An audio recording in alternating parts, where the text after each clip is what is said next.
You two people. Another edition of the weekly sports card market update. This one headlined by PSA Drama. We have the NFL draft going on, the NBA playoffs heating up, and we are in the thick of it in Major League Baseball.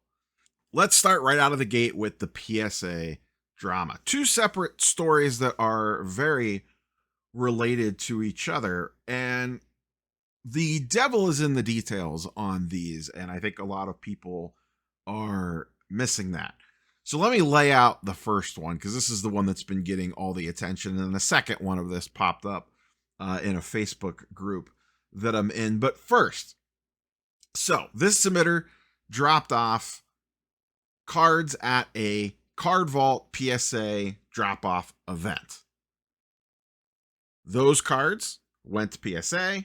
Apparently, they got lost/stolen. Now, what we don't know, and this is the key point, one of the key points, was the card stolen by a PSA employee or lost by PSA, or were they lost or stolen by whoever they used to ship them?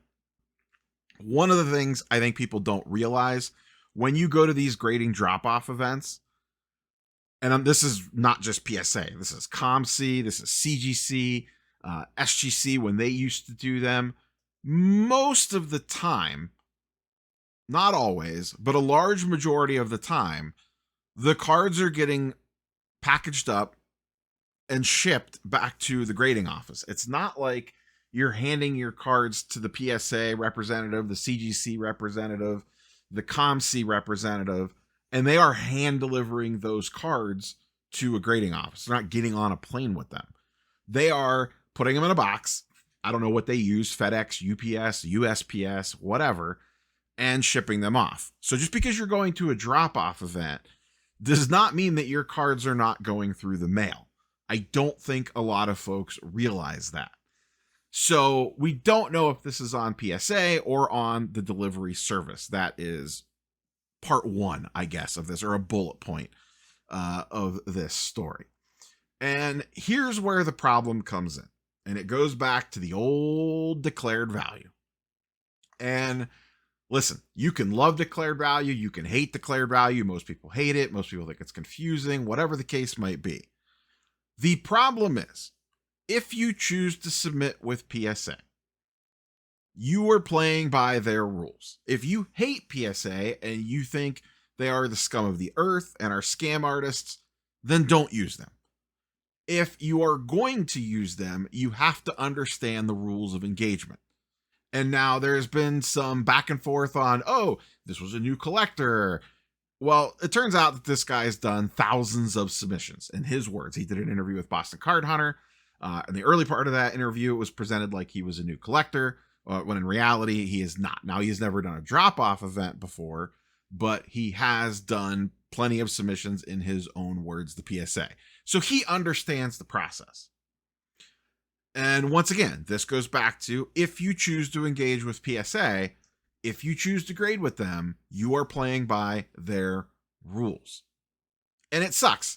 However the cards got lost, stolen, whatever, they need to fix that. That is a problem. They need to tighten that up.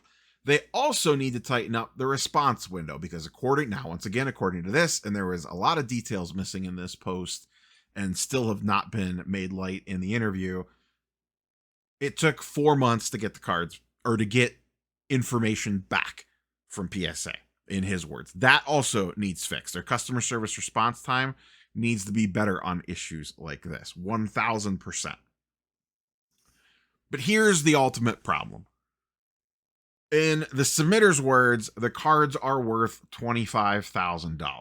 Now, one of the biggest key pieces of information is they never listed what the cards were. 2 of the cards have turned up on eBay, so I kind of get why he wants to keep those 2 under wraps, so someone does not know that they are potentially onto them if he is going the police report route, etc.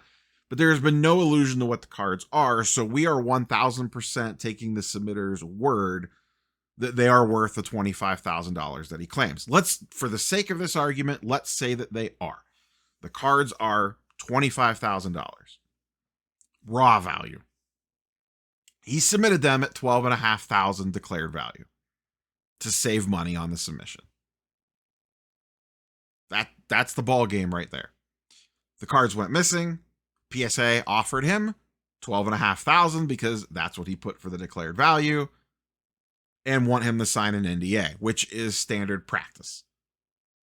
PSA requires an NDA when you get any of these sorts of payouts from them. That has been forever.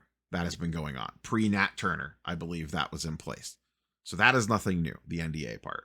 And they offered him what he declared them for. Now, listen, PSA plays games with the declared value left, right, and center, with upcharges, the whole 9 yards.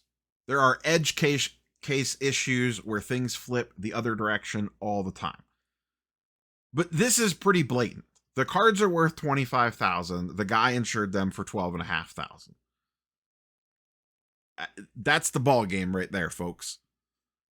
If you want to try to save some money on the submission by sending it a lower declared value and quote unquote letting them upcharge me, which, listen, I have done the same thing. I did it on the Anthony Edwards that I just sent in. I sent it in at Express. In a PSA 10 value, that card should have been submitted at Super Express. I was willing to take the risk that if it went missing, what I would have got paid out would have covered the cost of the card. In this person's issue, the cards were valued at $25,000 raw. I usually submit at raw value. I don't assume the grade. So if the card's worth $1,000, I submit it at the $1,000 level, and if it grades higher, I will let them upcharge me. That's how I go about it. If I was submitting $25,000 worth of cards, there is no way I am submitting them at $12,500. There's just no way. That's asking for trouble. And trouble found him. And it sucks. Like I said, PSA, tighten up your processes. Whether a PSA employee lost the card, stole the card, or whether a delivery agent was involved with this, at some point in time, something went haywire. That's bad. Fix your stuff. Also, fix your response times. On the same side, if you choose to submit with PSA, do it correctly, or at least do it enough that you are covering yourself. Submit at the full raw value, or someone in the blowout thread actually had a really good point. Submit at what it would cost you to replace the cards, assuming raw value. That's the general rule of thumb that I go with when submitting the PSA. If you want to pitchfork and torch PSA, more power to you. That is your choice. But if you are going to use them, once again, you are playing by their rules. And, the old FAFO thing comes into play. And this guy effed around and he found out by going with the lower declared value. It sucks. I hope he gets his cards back. And if this was the other way, because I'm sure I've already gotten some comments for people love to call me a PSA shill, not even sponsored by them. If this had gone the other way and the cards, if he declared the value at $25,000 and they only offered him $12,500 and the cards were worth $25,000, I would be the first one making a video ripping them apart. Search the channel. I am not afraid to call PSA out when they do stupid stuff. In this case, from the payout perspective, they're paying him what he declared the value of the cards as. Now, it's their fault that they lost it. Their remedy for that is the insurance that you take out when you submit your cards. And in this case, the guy underinsured them. And there is a second instance of this. This popped up on the Old School Facebook group. Very similar situation. And once again, PSA, fix your shit when it comes to customer service responses on this stuff. And I don't know the full details on either one of these or the timelines. I'm just going by the posters. But that stuff needs to be expedited. But same situation. This guy submitted a $13,000 card. PSA lost it. We'll get back to that in a second. And quote, problem now is I submitted express level as I wasn't in a rush for the card and figured I'd let them upcharge me. Well, now they only offered me $2,500 for my max insured value. Yeah, that's how it works. If you're submitting a $13,000 card, why are you only insuring it for $2,500? And his thing's correct. Their policy is bullshit. If I submitted a 1K card, they would offer to pay me market value, not max insured value. That is 100% accurate. Once again, you have to know the rules of engagement when you are submitting to any grading company on how they are going to insure / pay out on stuff. You have to educate yourself on that, especially if you're sending high value stuff in. His bottom line there, I feel that if they admitted to losing / misplacing, they should pay me the market value. That's not what you signed up for when you filled out the paperwork. If you choose to sit down and play their game, you are playing by their rules. If you do not like their rules, do not use them. Now, let's talk about the lost / stolen cards. This is 2 back-to-back stories where cards were lost / stolen. Now, in the first one, and even in this one, we don't know the full details. Is this them getting into the building and getting lost? It sounds like the first story, the card was lost before it ever got into the building. That still could have been a PSA employee at the drop-off event or in between, or a delivery service person, or someone in the receiving room potentially. There's a lot of different angles on that one. This one, we don't know the details of how the card got to PSA. Did it actually enter the system in the back end? Did it get stolen before it got there? Whatever the case might be. But everything we have been told is that PSA has extremely tight security. Ugh, maybe. And that was confirmed by, there was an interview with the ex-PSA grader that Boston Card Hunter did. Professor Sports Cards did the interview with the research and ID employee. And both of those guys said security was extremely tight. I know folks that have been in the building for unrelated things that have also said security is crazy there. But I'm sure, listen, if you work there every day, you're going to figure out the systems.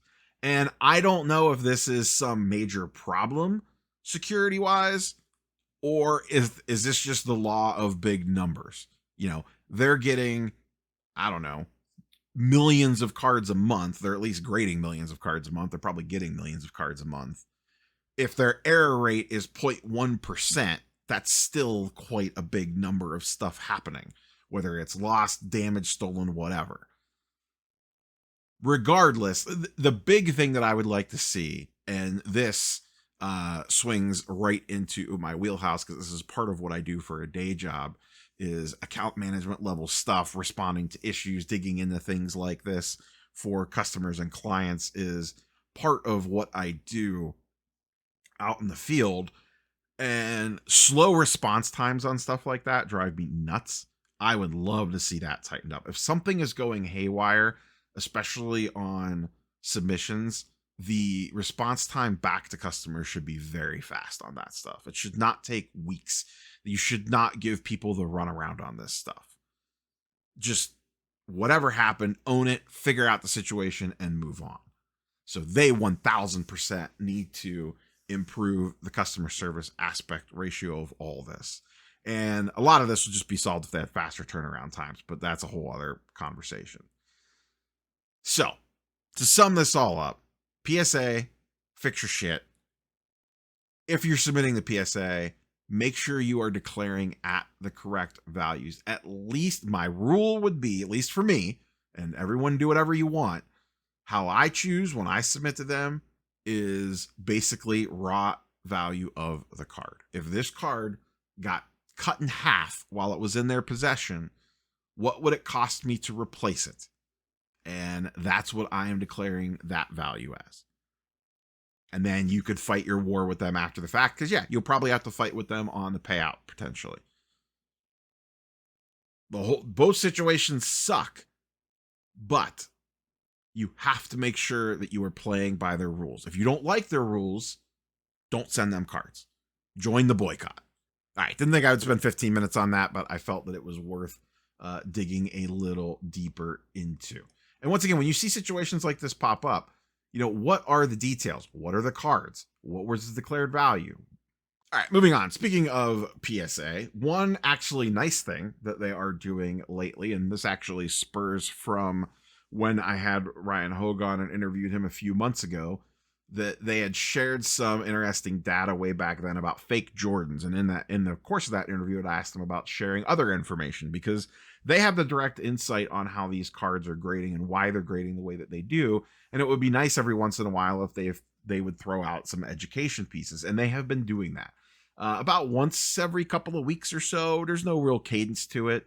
We'll get little nuggets like this, and the most recent one that they put out is on 2025 Prism, specifically Jackson Dart, and it is that this card is grading very low in regards to gem rates, and they show not three, but one of the major reasons is there are a lot of print lines / indents on the back of cards. You could see one right here, a pretty significant one.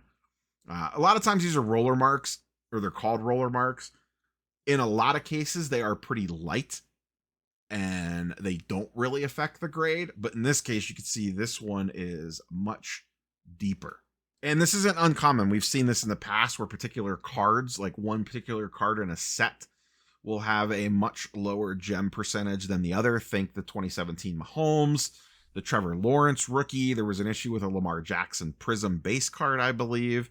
And I don't know if it just happened to be where those cards were at in the sheet when they were cut, the way they were coming off, something going on with that little particular section causes an issue. So it's not the first time that we've seen it, but only a 27% gem rate with 34% grading a PSA 8. And we see another image of it here, that very deep line. So, and they even note that this is very atypical for a new release. So just something to keep an eye on if you are grading Jackson Dart cards. I don't know if this applies to just the base cards or also parallels as well, but just something to keep your eyes peeled for if you're looking at these cards raw, or you're getting ready to send stuff in, or you get grades back. Once again, I like that PSA is doing this information on cards like this to give us a little bit of an insight before sending stuff in. I hope they continue to do more of that. The other big story of the week, it is the NFL draft weekend. It's actually finishing up while I am recording this with the later rounds. It seems like from a hobby perspective, it was a home run. I know Dustin, Sports Card Dad, was out there. He was posting some stuff in Discord and text saying it was a pretty great time. I'm sure we'll talk more about it in Off-Centered in a couple of weeks. But there was a few hobby aspects related to this. One, Topps had a major booth inside Heinz Field, or whatever it's called these days, with essentially a mini card show. There was also a larger card show around the corner at the convention center, which I actually didn't know anything about until Friday afternoon. I might have gone down to that on Saturday if I would have had a little bit more notice on that. So I'm not sure how that flew under my radar. And then the other big thing that they did is a full Topps Now rollout with a lot of the top picks. These are still up. Let me see. When do these end? Available until April 26th at 11 p.m. So if you are watching this on Sunday, you have a little time if you still want to pop in on one of these. And then each one of these cards has a My First NFL Auto Chase. And you may have noticed if you watched the draft, one of the cool things that they did was after the prospect, did his little hug and hold the jersey up with Goodell, and then go over and have the first interview on the stage. They immediately walked them over. Topps was literally on the stage with a podium and a thing set up, and the player would go over and immediately sign the card right there. So kind of a cool Topps Now thing. I am personally not big on the hold the jersey up with the commissioner style cards or guys in suits. The Mendoza one doesn't look as bad. So I'm whatever on kind of the base cards of this. The autograph chase is kind of cool, and it's not just a 101. There's an out of 5 and an out of 10. The print runs on these will probably be pretty high, but if you're a big fan of the team or the player, and you want to shoot your shot, go for it. But these will be up for the rest of the day today if you want to get in on those. But just cool thing overall, and this is one of the things that you see with Fanatics' relationships with the leagues. This would have never happened before, with them literally being on stage, with Fanatics having a card show inside the football stadium right next door. This kind of goes to their marketing of cards to a non-card audience.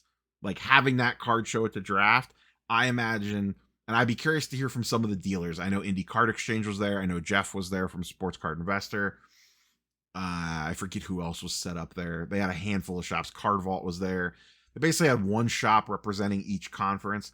I'd be curious to hear from the folks that were set up. And if anyone has any insight, whether you're walking or working the show, what the I don't do anything with sports cards to I am a hardcore sports card person ratio was walking around that room. Was it a lot of casuals buying their first cards, asking lots of questions, or were just a hardcore going in there? It looked pretty busy all the time, but there was a ton of people downtown all week long. Next, quick little post from Will Stern pointing out the total money spent on cards and sealed wax month by month. And this chart is wild. And this is using card ladder data, so this is pulling probably all their information, sucking all their information in. Here's the COVID bump right here. Here's the COVID decline. Here's where we're at today. So if you thought the COVID cycle was crazy, boy, oh boy, we have jumped that shark by a lot. 2024, things bumped back up pretty quickly and then basically pulled back a little bit and leveled off for a couple of years. But the last year and a half, basically since early 2025, things have been crazy. Now, and this is probably a whole dedicated video. What the stuff that was crazy back in COVID versus the stuff now is drastically different. But the amount of money being spent, and I'm sure this says cards and sealed wax. I wonder if this is sports cards only or if this includes Pokemon. That I don't know. And this does not clearly state that. He says the hobby, so I'm going to assume sports cards for the purposes of this. Regardless, this is a crazy amount of growth, and the money being spent, especially at the high end, is absolutely wild right now. I'm sure a lot of this too is being put. This number is being pushed by sealed wax, because sealed wax is way more expensive today than it was even back during COVID times. So that's probably driving a good chunk of this as well. But just regardless, insane amount of money being spent month over month. This one from Ben Burrows, Collecticon, which maybe some of you have or haven't gone to or don't know what it is. Collecticon is essentially like it's not the national, it's like a Dallas card show style, but for Pokemon TCG. And it travels around the country. And there's one about once a month. I don't know how many shows they do a year, but they do quite a few. I know some folks that set up at these regularly, depending on where they are in the country. I've gone to the one in Cleveland before last year. There's actually a vlog on my TCG channel, I think, for that one. But they are big, massive shows, heavily TCG focused. They have been acquired by a holding company. And if I just actually read Ben's tweets, it says that they have done 24 events this year with more than 500,000 annual attendees. They're big business. It's pretty expensive to set up at one of these. They get a ton of people through the door. They are very busy. Very, very busy. So once again, we see more institutional level, PE, whatever you want to call it, money coming into the collectible landscape, this time on the show side of things. A little bit of Topps news. Thank God. I don't know why it took them so long to do this, but this was much needed. And if I remember, I will link to this because this is something good to bookmark. Topps now has a release calendar. And once again, I don't know why it took so long for this. So this is April 25th to May 9th, and it just lays out all the releases, what time they're going on sale, what date it was. You could do the notify me thing. I don't usually do that.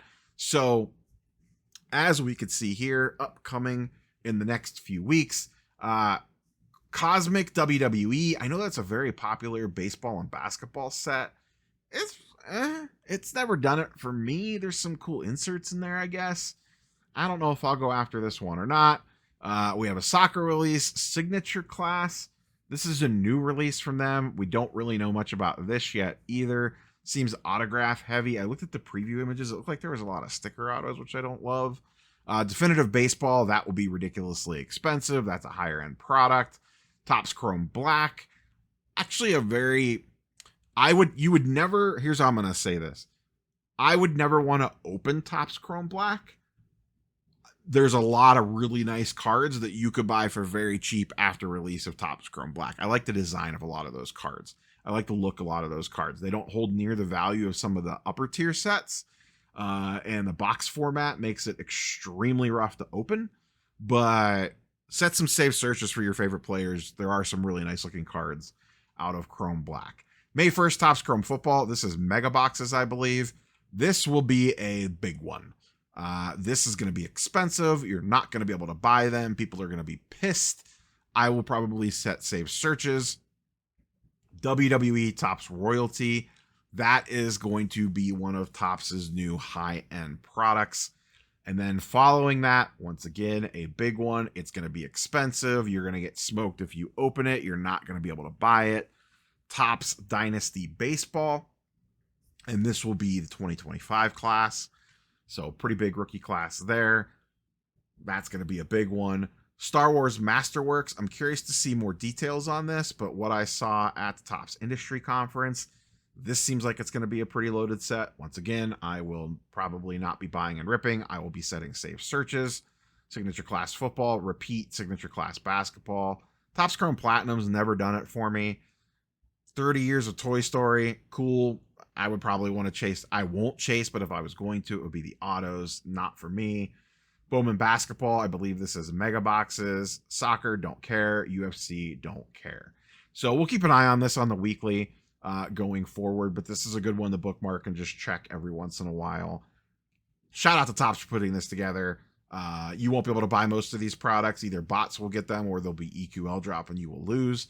But it's still nice to know when this stuff is coming out to create eBay safe searches for it. Look at all this. It's a schedule. Listen, they put together a schedule of joy right there for you. It's just joy all over the place if you enjoy losing EQLs and getting beat out by bots. Switch over to Market Movers. Link in the description down below. Play around with some charts and graphs. Look at some card prices. I feel like we are running very long today. Keep this simple. I just got a few pulled up. First, I just thought this was interesting. Jackson Dart versus Jackson Dart. The silver versus the refractor. And I don't necessarily care about the price. I am looking at this column right here. Sales count. Prism has been out, and we're looking at raw only. Prism has been out since January in retail format, and then hobby boxes came a little bit later. Topps Chrome has been out for about 10 days as of time of recording. Topps Chrome refractors, 616 have sold. Prism, 581. So in 10 days, more raw refractors have sold than, let's call it 3.5 months of Prism silvers. So big price discrepancy here, almost $200 to $100, just to keep the number simple. And it's all about supply. The silver is way more rare than the refractor. So keep that in mind when you were looking at this stuff. And I would assume this is going to translate across sports as well. Now, this is only really going to matter for 2025 football product, but just kind of file that one away. I talked about it in Friday's video, looking at the gem rate percentage of Topps Chrome early on. Not that many cards have been graded yet. And as of so far, it looked pretty low. We'll have to see how that plays itself out over time. We need a larger sample size there, but that will be something else interesting to follow. Given the news that we had earlier this video about Jackson Dart, potential issues with QC, we will see how the Topps version of that performs. One thing I will note, and there's not a back image on this card, but I've been looking at like some Myles Garrett stuff, and I notice one side of these cards has a team color border on it, and I don't know which side it is on the front. And I've noticed a lot of white showing on the corners on some of those.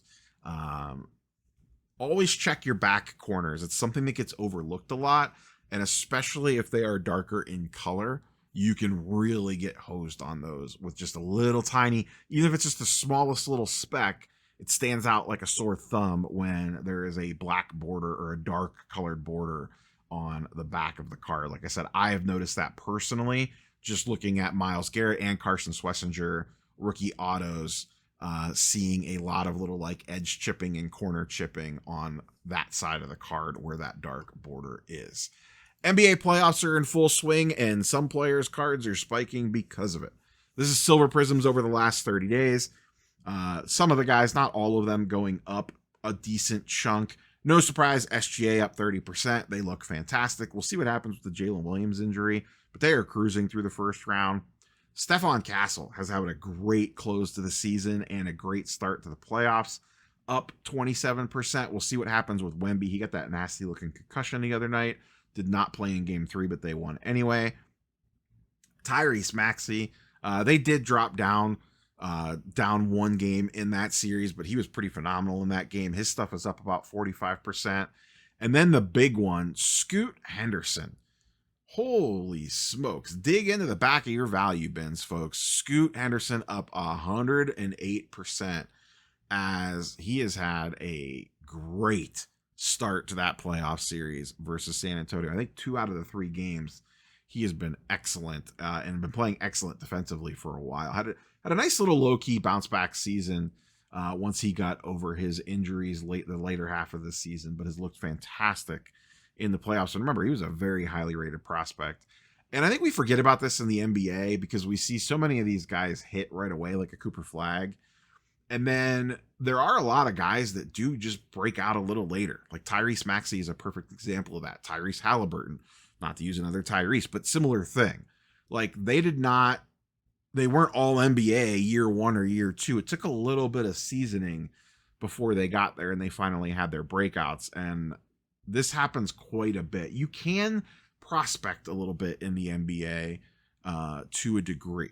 So just keep that in mind. Some of these NBA players, and once again, that's why it's also not great to chase this stuff right out of the gate because the prices are super overinflated. Some of these guys just need to marinate a little bit. Next, the Ohtani All Aces PSA 10. Been a couple of weeks since we checked in on this bad boy. It does seem like it is plateaued. It has basically sat around $1,200 since the start of the season. You could jumps up and down, but essentially a $1,200 card all day long now. Part of that could be it just went to the moon. There's only so crazy a card can get. I am sure another part of this is just the fact that he's had a perfectly fine start to the season. He's been pitching great. He has a handful of home runs. He's just not going crazy. And when your cards cost this much money, for them to continue to go up in a fashion like this, you have to be going nuts. And don't get me wrong, that switch could flip at a drop of a hat. And he could be going absolutely wild again. It's just not happening right now. He is playing perfectly fine. When you factor in what he is doing on the mound and what he is doing at the plate, it is absolutely ridiculous. It's just that the expectations on him are so high that we are at the point where this card is just maintaining price at the $1,200 number. And that seems to be the case across the board with Ohtani. It had this massive level up and has since kind of settled in a little bit. It's not really coming down. I'm sure some stuff might be creeping down a little bit, but generally speaking, things have kind of plateaued. I think this All Aces is a good barometer for the overall health of his market at the moment. Last but not least, a handful of other baseball players off to a hot start to the season. Looking at some first Bowman PSA 10s. This is over the last 60 days. So this is spring training through the start of the season. A couple guys that are off to hot starts. Elly De La Cruz having a very strong start to the season. Only up about 14%, but a pretty high price of $1,200. James Wood, after having a strikeout fest the back half of last season, looks really good to start the first half of this season. His stuff's up 30%. Yordan Alvarez, completely recovered from his injuries, is absolutely crushing the baseball. His first Bowman's up 138%. Junior Caminero had a little bit of a slow start, but he has been on fire lately. Hit 2 more home runs yesterday. He's up about 25%.